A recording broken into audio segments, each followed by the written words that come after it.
प्रस्तुति।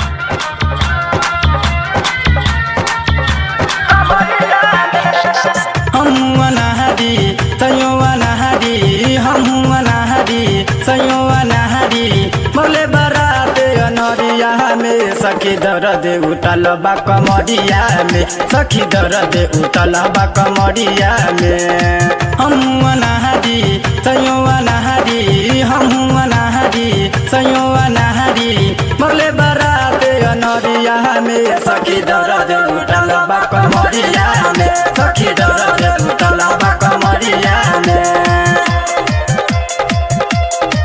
आप सुन रहे हैं यस भोजपुरी म्यूजिक की प्रस्तुति। आप सुन रहे हैं यस भोजपुरी म्यूजिक की प्रस्तुति।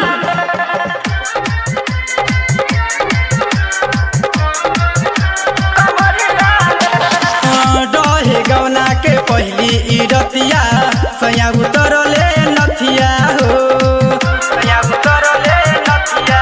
हाँ रहे गौना के पहली इरतिया सया उतरले नथिया हो लाज हमहू बोलनी न सखिया रहे पहिला रतिया हो किली लगइले बती बुझाइले किली लगइले बती बुझाइले मले बारात अनहरिया में सखी दर्द उठल बा कमरिया में सखी दर्द उठल बा कमरिया में।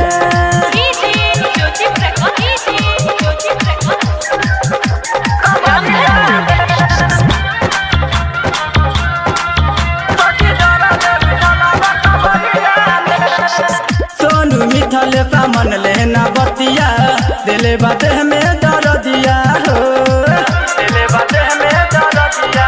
हाँ सोनू मिथल सामन लेना बतिया दिले बाते में दर दिया हो का हम बताई सुनाए सखिया ऐसके संजीत के बतिया हो किली लगइले बती बुझाइले किली लगइले बती बुझाइले मले बारात अनरिया में सखी दर्द उठल बा कमरिया में सखी दर्द उठल बा कमरिया में।